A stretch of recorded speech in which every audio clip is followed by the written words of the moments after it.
Before the success stories, the progress, there was you. You who made a choice to grow, to inspire, to overcome your own challenges.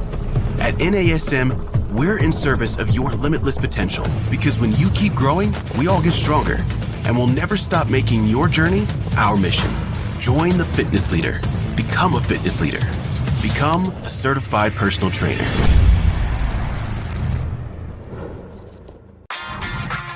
You're listening to the NASM-CPT Podcast with Richey, winner of the Share Care Emmy Award for Social Storytelling and the official podcast of the National Academy of Sports Medicine.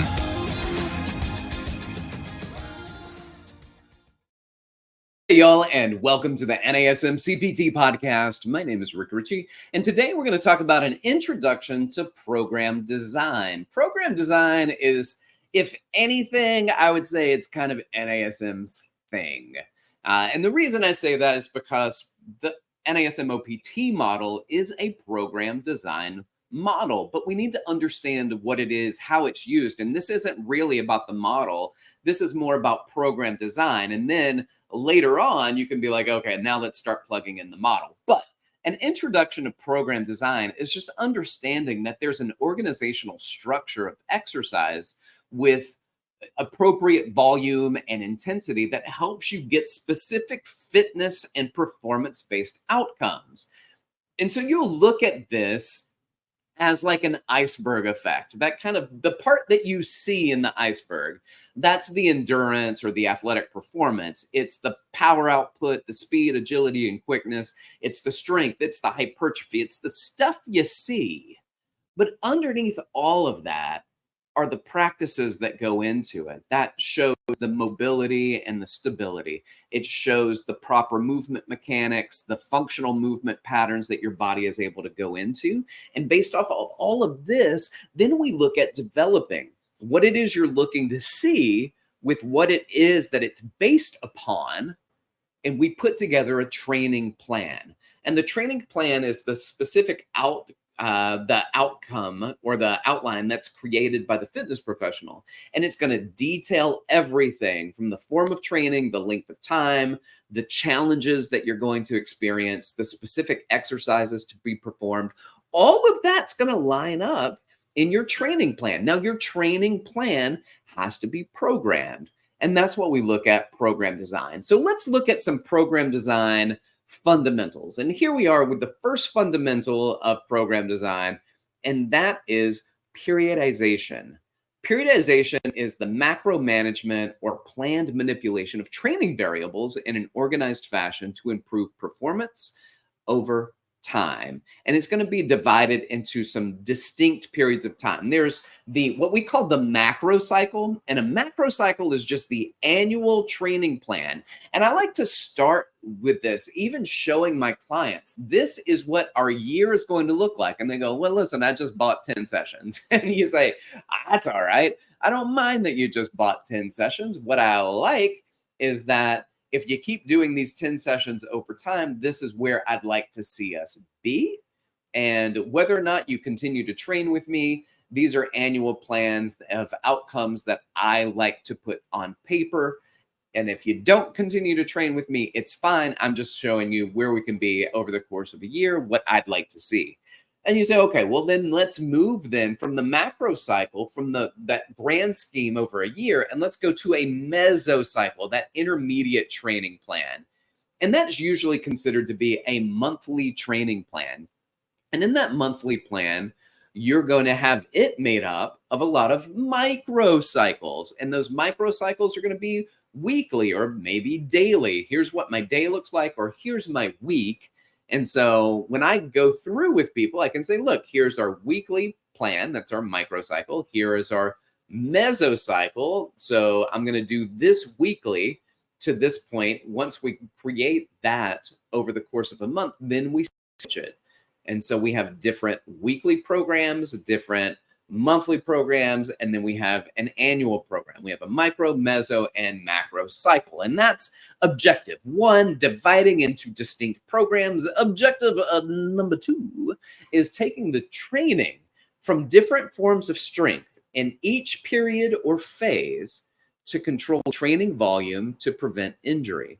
We're going to take the training protocols and we're going to line it up in different ways. So we're going to take that basically the controlled training program.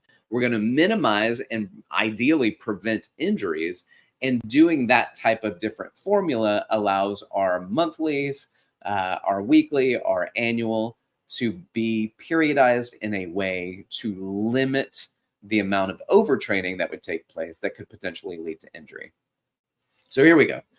Annual plan, macro cycle. What you're doing is the training plan, that macro cycle, it shows the training program. It's going to progress for a long term, month to month, to meet the desired goals. So if you're looking at sports conditioning, you'll have a program that says we're going to prepare this. This is going to be our preseason. This is going to be our competitive season or in season. And this is going to be our transitional or off-season goal. That's kind of the annual program there. That monthly program, which is going to be divided into 4 weeks, the mesocycle, divides the training plan into specific monthly cycles. The monthly plan details specific days of the week that each workout and the style of workout is going to be training. So that could be, you're putting it together Monday, Wednesday, Friday, you're doing this. Or let's say you're going to divide this into even more work. So I'm going to say here, Monday, Wednesday is your cardio.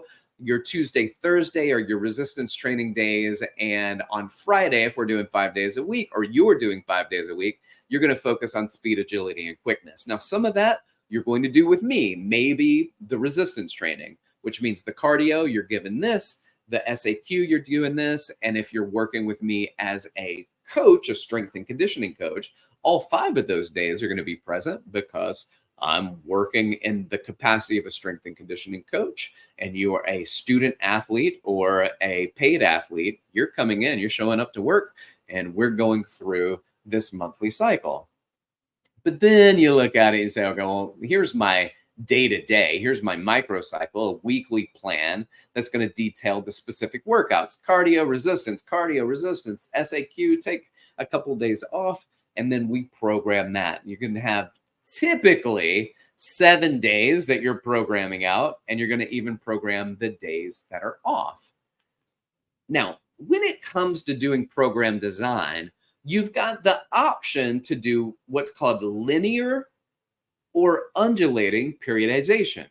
Linear periodization is a traditional method of program design. It's aimed to gradually increase the intensity of training load while simultaneously decreasing volume over that set period of time. So what you'll see is maybe a less intensity, but you're going to do a lot more volume. And as your volume increases, your intensity decreases. As intensity increases, volume decreases. The heavier you lift, the less number of sets and of reps that you're going to get. So over that course of time, you might do more sets because you're doing less reps, but your total volume is going to decrease. And that's going to happen over a course of time. So you're basically saying linear periodization, I'm going to do stabilization endurance, and I'm going to maintain that for a certain period of time. Maybe 4 weeks, I'm going to focus on stability and endurance. And then from week 5 to week 8, I'm going to focus on hypertrophy and strength. And from week 9 to week 12, then I move to that kind of maximal load going into max strength. These are linear periodizations where I'm going lighter weight and a lot more volume. As I add weight, as I intensity, then I decrease the volume. But then there's undulating periodization. And generally what we suggest at NASM is probably go through a linear programming first.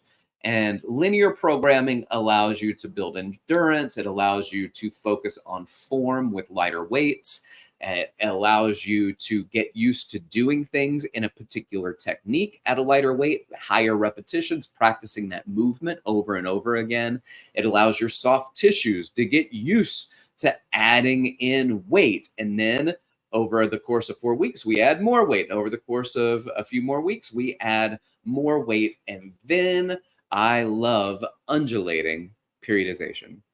Now, with a quote, undulating periodization, it is a form of nonlinear periodization that uses changes in volume, intensity, and exercise selection to provide loading differences on a daily or weekly basis. This form of periodization is mentally beneficial because the workouts do not become stale and boring. Let me also point out to that there's so many research studies on comparison between linear and undulating periodization, and the actual physical outcomes in undulating periodization tend to be very good as well. So you're not losing performance, you gain performance. You're not losing out on anything. You are changing it up, you're making it interesting, and you have some really good fitness-based outcomes with undulating periodization as well. So what that could be, it's like, hey, Monday, Wednesday, Friday program, undulating periodization would be, let's do muscular endurance. On Monday, Wednesday, let's do power-focused workouts.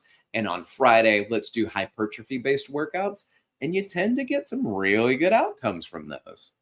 So let's just kind of look at this in light of the NASM OPT model, because the OPT model is a planned, systematic, periodized training program with 3 distinct levels: stabilization, strength, and power. And that's subdivided into 5 unique phases: stabilization endurance, strength endurance, muscular development, max strength, and then power. And being able to say, let's maybe linearly go through these phases that apply to your client. So your client may not go through all 5 phases of the model. Your client may not be interested in max strength. They may not be interested in muscular development, but stabilization, that's going to be vital for anyone. Endurance is going to be vital. Strength and you might even have people interested in max strength, and they need stabilization before they go into that max strength. Power, I think, is a very good program for almost anybody. Why? Because you get stronger and you're able to learn how to reduce force. That could be good for my 92-year-old client, except his max strength is not nearly what we would look at and say max strength is. And the way that he decelerates force when it comes to the superset of a plyometric exercise might just be him stomping the ground and getting the ground reaction force developed in his body, feeling the impact of the ground stomp. And then, if possible, and he feels safe, because sometimes his balance is better on some days than it is on others, I might have him hold on to something and actually have both feet leave the ground and just stomp into the ground with both feet up, both feet stomp down. That is a type, but it's a modification. You get to decide what that is, because this is where we take the scientific approach and the scientific model, and we work in the artistry. We work in the art and the science. How do I take the science and how do I customize that as an exercise artist and work that in with a client who has specific goals, needs, wants, likes, dislikes, desires, things that they need to develop in order to be more functional in their daily life?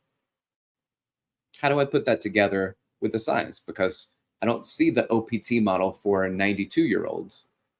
Well, we take the OPT model and I apply that to a 92-year-old who is just trying to get better at living life and maintaining balance and not falling. And I take the same model and I use that artistically from a scientific perspective and also apply that to an NBA player. That's how we use the concept, and we take the concept in our program design and then we mold that to the people that it fits. And so what we'll do is we'll then take all of that and we'll apply the components of a workout. We've had these conversations about components of a workout before, but components of a workout are going to be a warm-up, which can include flexibility training and cardiorespiratory training. We can do activation programming, So the activations include things like doing core activation and balance exercises, skill development then, and that's going to be plyometrics. That can be speed, agility, and quickness. Resistance training, and resistance training, it can be machines, it could be weight, it could be body weight, it could be bands, it could be pulleys, but using external resistance. And then finally, a cool down, which could be light cardiorespiratory, myofascial rolling, static stretching, dynamic stretching, whatever type of flexibility component makes sense.